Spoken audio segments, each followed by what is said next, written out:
ನಮಸ್ಕಾರ. ಪಯಸ್ವಿನಿ ಕನ್ನಡ ವ್ಲಾಗ್ಸ್ಗೆ ಸ್ವಾಗತ. ನಾನಿವತ್ತು ಬೋಂಡಾ ಸೂಪ್ ಮಾಡುವಂತಹ ಸುಲಭ ವಿಧಾನವನ್ನು ತೋರಿಸ್ತಾ ಇದ್ದೀನಿ. ಬನ್ನಿ ಹಾಗಾದರೆ ಉದ್ದಿನ ಬೇಳೆಯ ಬೋಂಡಾ ಹಾಗೂ ಸೂಪ್ ಮಾಡೋದು ಹೇಗೆ ಅನ್ನೋದನ್ನು ನೋಡೋಣ. ಮೊದಲನೇದಾಗಿ ನಾನಿಲ್ಲಿ ಹೆಸರುಬೇಳೆ ತಗೊಂಡಿದ್ದೀನಿ ಸೂಪ್ ಮಾಡೋದಕ್ಕೆ. ಹೆಸರುಬೇಳೆನ ನೀಟಾಗಿ ಒಂದು 2ರಿಂದ 3 ಬಾರಿ ನೀರು ಹಾಕ್ಕೊಂಡು ತೊಳೆದು ಇಟ್ಕೋತಾ ಇದ್ದೀನಿ.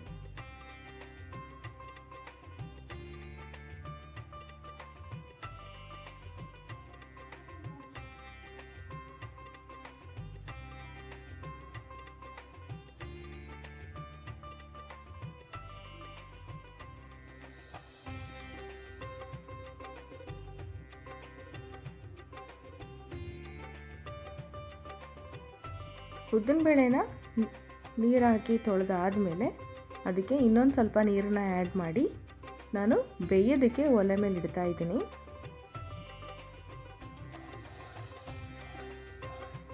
ಈಗ ಇದಕ್ಕೆ ಲಿಡ್ ಕ್ಲೋಸ್ ಮಾಡಿ ಇದನ್ನು ಬೇಯಿಸ್ಕೊತಾ ಇದ್ದೀನಿ. ಹಾಗೆ ಇದಕ್ಕೆ ಸ್ವಲ್ಪ ಅರಿಶಿನ ಮತ್ತು ಸ್ವಲ್ಪ ಎಣ್ಣೆನ ಕೂಡ, ಅಂದರೆ ಅಡುಗೆ ಎಣ್ಣೆನೂ ಕೂಡ ಆ್ಯಡ್ ಮಾಡಿಕೊಂಡು ನಾವು ಬೇಯೋದಕ್ಕೆ ಇಡಬೇಕಾಗುತ್ತೆ. ಅಡುಗೆ ಎಣ್ಣೆ ಮತ್ತು ಅರಿಶಿನ ಆ್ಯಡ್ ಮಾಡಿ ಬೇಯಿಸ್ಕೊಳ್ಳೋದ್ರಿಂದ ಸ್ವಲ್ಪ ಬೇಗ ಹೆಸರುಬೇಳೆ ಬೇಯುತ್ತೆ. ಹಾಗಾಗಿ ಆ್ಯಡ್ ಮಾಡಿ ಬೇಯಿಸ್ಕೊತಾ ಇದ್ದೀನಿ. ಈಗ ನೋಡ್ತಾ ಇರ್ಬೋದು ಆಲ್ಮೋಸ್ಟ್ ಆಗಿದೆ. ಬಟ್ ಇದು ಪೂರ್ತಿ ಹೆಸರುಬೇಳೆ ಎಲ್ಲ ಕಲಿಸ್ಕೊಬೇಕು. ಚೆನ್ನಾಗಿ ಬೆಂದು ನೀರು ಜೊತೆ ಅದು ಹೊಂದ್ಕೋಬೇಕು. ಅಲ್ಲಿವರೆಗೂ ನಾವು ಇದನ್ನು ಬೇಯಿಸ್ಕೋಬೇಕಾಗತ್ತೆ. ಇದು ಇನ್ನೂ ಬೇಯಬೇಕಾಗತ್ತೆ, ಹಾಗಾಗಿ ಹಾಗೆ ಬಿಡ್ತೀನಿ ನಾನು. ಇನ್ನೊಂದು ಸ್ವಲ್ಪ ಬೇಯಿಸ್ಕೊತೀನಿ. ಈಗ ನೋಡ್ತಾ ಇರ್ಬೋದು ನೀವು, ಹೆಸರುಬೇಳೆ ಎಲ್ಲ ಚೆನ್ನಾಗಿ ಬೆಂದಿದೆ.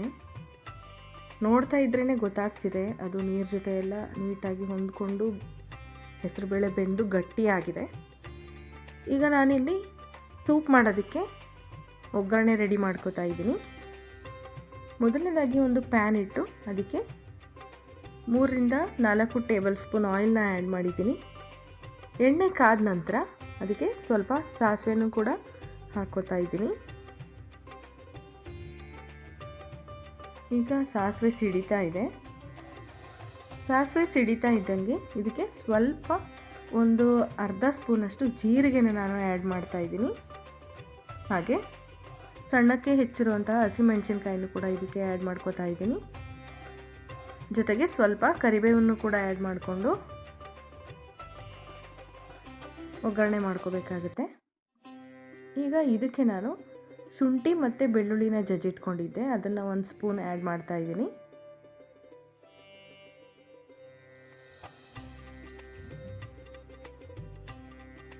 ಇದಿಷ್ಟನ್ನು ಸೇರಿಸ್ಕೊಂಡು ಚೆನ್ನಾಗಿ ಮಿಕ್ಸ್ ಮಾಡ್ಕೋಬೇಕಾಗುತ್ತೆ. ಈಗ ಇದು ಫ್ರೈ ಆದಮೇಲೆ ಇದಕ್ಕೆ ನಾನು 1 ಬೌಲಷ್ಟು ಈರುಳ್ಳಿನ ಆಲ್ರೆಡಿ ಕಟ್ ಮಾಡಿ ಇಟ್ಕೊಂಡಿದ್ದೆ, ಆ ಈರುಳ್ಳಿನೂ ಕೂಡ ಆ್ಯಡ್ ಮಾಡಿ ಫ್ರೈ ಮಾಡ್ಕೋತಾ ಇದ್ದೀನಿ.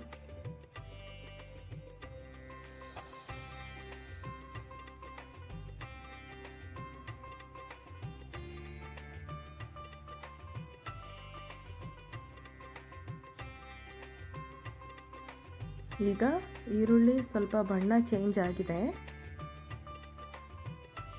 ಇದಕ್ಕೆ ನಾನು ಈಗ ಸ್ವಲ್ಪ ಕೊತ್ತಂಬರಿ ಸೊಪ್ಪನ್ನು ಕೂಡ ಆ್ಯಡ್ ಮಾಡ್ಕೋತಾ ಇದ್ದೀನಿ. ಕೊತ್ತಂಬರಿ ಸೊಪ್ಪನ್ನು ಆ್ಯಡ್ ಮಾಡಿ ಫ್ರೈ ಮಾಡ್ಕೋತಾ ಇದ್ದೀನಿ.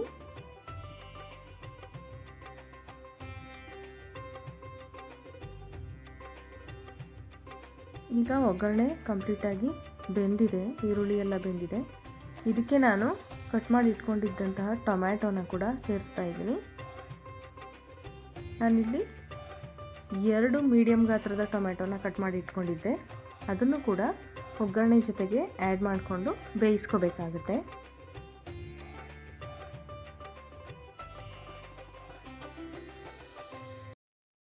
ಈಗ ಟೊಮ್ಯಾಟೊ ಕೂಡ ಬೆಂದಿದೆ ಚೆನ್ನಾಗಿ. ಇಷ್ಟು ಬೆಂದರೆ ಸಾಕಾಗುತ್ತೆ. ಇದನ್ನು ಫ್ರೈ ಮಾಡಿಕೊಂಡು ಈಗ ರೆಡಿಯಾಗಿರುವಂತಹ ಒಗ್ಗರಣೆ ಮಿಶ್ರಣ ಏನಿದೆ ಅಲ್ವಾ, ಇದಕ್ಕೆ ನಾವು ಆಲ್ರೆಡಿ ಆಗಲೇ ಏನು ಬೇಯಿಸ್ಕೊಂಡ್ವಿ ಹೆಸರುಬೇಳೆನ, ಆ ಹೆಸರುಬೇಳೆನೂ ಕೂಡ ಈ ಒಗ್ಗರಣೆ ಜೊತೆಗೆ ಆ್ಯಡ್ ಮಾಡ್ತಾ ಇದ್ದೀನಿ.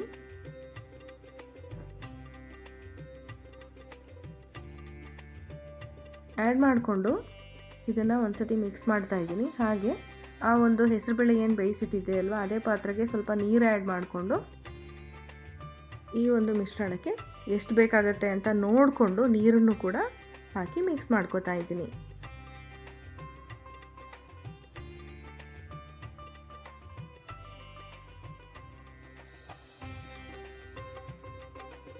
ಇದು ಚೆನ್ನಾಗಿ ಕುದಿ ಬರಬೇಕು. ಹಾಗಾಗಿ ಇದಕ್ಕೆ ಸ್ವಲ್ಪ ಖಾರಕ್ಕೆ ನಾನಿಲ್ಲಿ ಚಿಲ್ಲಿ ಪೌಡರ್ನ ಬಳಸ್ತಾ ಇದ್ದೀನಿ.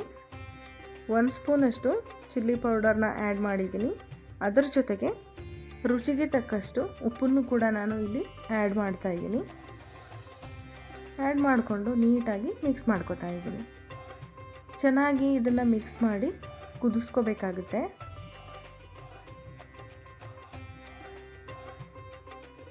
ಈಗ ಸೂಪು ಕುದೀತಾ ಇದೆ, ನೋಡ್ತಾ ಇದ್ದೀರಾ ಅಲ್ವಾ, ಆಲ್ಮೋಸ್ಟ್ ರೆಡಿಯಾಗಿದೆ. ಇದು ಜಸ್ಟ್ 1-2 ಕುದಿ ಬಂದಮೇಲೆ ಸ್ಟವ್ ಆಫ್ ಮಾಡಿಕೊಂಡ್ರೆ ಸೂಪ್ ರೆಡಿ ಆಗುತ್ತೆ.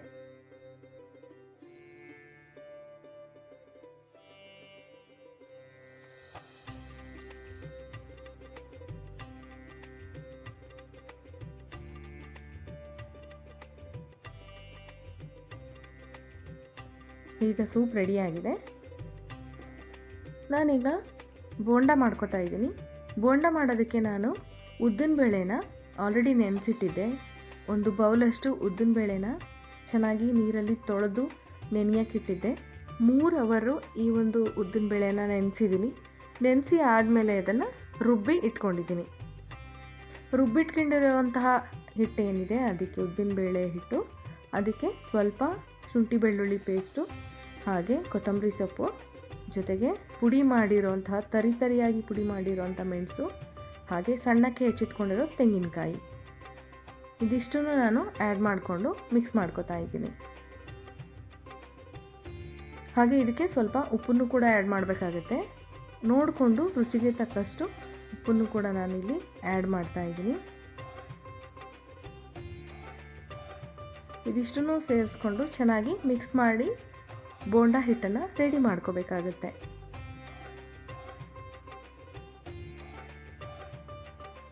ನಾನು ಇದಕ್ಕೆ ಯಾವುದೇ ರೀತಿ ಸೋಡಾ ಏನು ಬಳಸ್ತಾ ಇಲ್ಲ. ನೋಡ್ತಾ ಇರ್ಬೋದು, ಈ ಕನ್ಸಿಸ್ಟೆನ್ಸಿಯಲ್ಲಿ ಈ ಹದಕ್ಕೆ ನಾವು ಇದನ್ನು ಮಿಕ್ಸ್ ಮಾಡ್ಕೋಬೇಕಾಗುತ್ತೆ.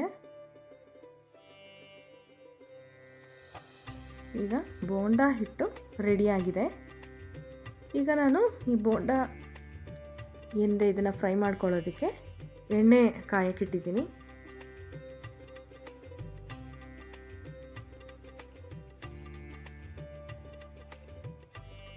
ಈಗ ಎಣ್ಣೆ ಕಾದಿರೋದ್ರಿಂದ ನಾನು ಚಿಕ್ಕದಾಗಿ ಒಂದೊಂದೇ ಬೋಂಡನ ಬಿಡ್ತಾ ಇದ್ದೀನಿ.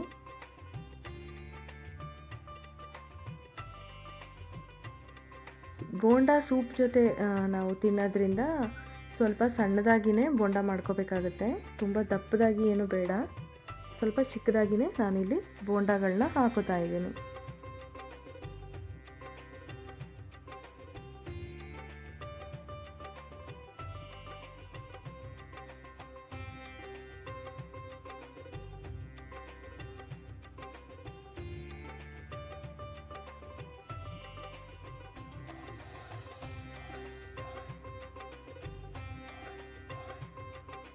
ನಾವು ಇದನ್ನು 2 ಕಡೆ ನೀಟಾಗಿ ತಿರುಗಿಸ್ಕೊಂಡು ಬೇಯಿಸ್ಕೋಬೇಕಾಗುತ್ತೆ.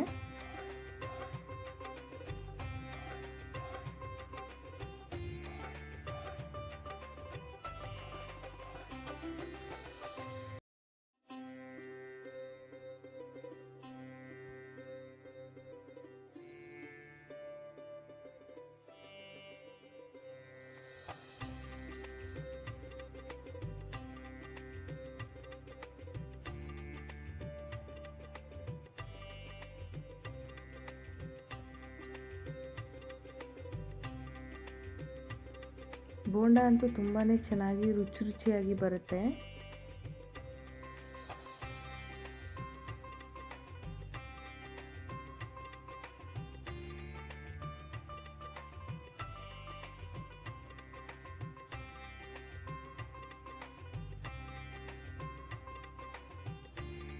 ಓಕೆ, ಈಗ ನೋಡ್ತಾ ಇದ್ದೀರಾ ಅಲ್ವಾ, ಬೋಂಡ ಎಲ್ಲ ಕರೆಕ್ಟಾಗಿ ಬೆಂದಿದೆ,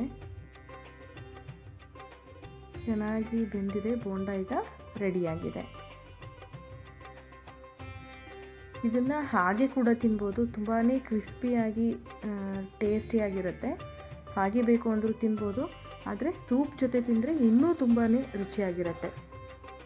ನೋಡಿದ್ರಲ್ವ, ಬೋಂಡ ರೆಡಿಯಾಗಿದೆ. ಈಗ ಇದನ್ನು ಸರ್ವ್ ಮಾಡ್ತಾ ಇದ್ದೀನಿ.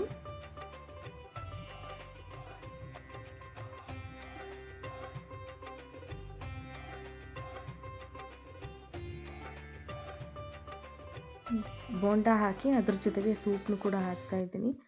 ತುಂಬಾ ಟೇಸ್ಟಿಯಾಗಿರುತ್ತೆ. ಹಾಗೆಯೇ ಹೆಸರುಬೇಳೆ ಆರೋಗ್ಯಕ್ಕೂ ಕೂಡ ತುಂಬ ಒಳ್ಳೆಯದು, ತಂಪು. ಹಾಗಾಗಿ ಹೆಸರುಬೇಳೆ ಸೂಪ್ ಮಾಡಿಕೊಂಡು ಈ ಥರ ಬೋಂಡ ತಿನ್ನೋದ್ರಿಂದ ಮಕ್ಕಳು ತುಂಬಾ ಖುಷಿ ಪಡ್ತಾರೆ. ಹಾಗೆ ದೇಹಕ್ಕೂ ಕೂಡ ತಂಪು ಈ ಒಂದು ಹೆಸರುಬೇಳೆ ಸೂಪು.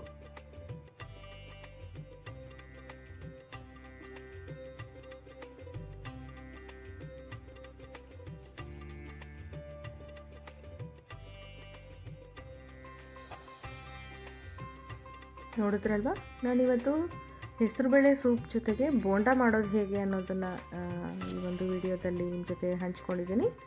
ಹಾಗೆ ಈ ಒಂದು ರೆಸಿಪಿ ನಿಮಗೆ ತುಂಬ ಇಷ್ಟ ಆಗಿದೆ ಅಂತ ಭಾವಿಸ್ತೀನಿ.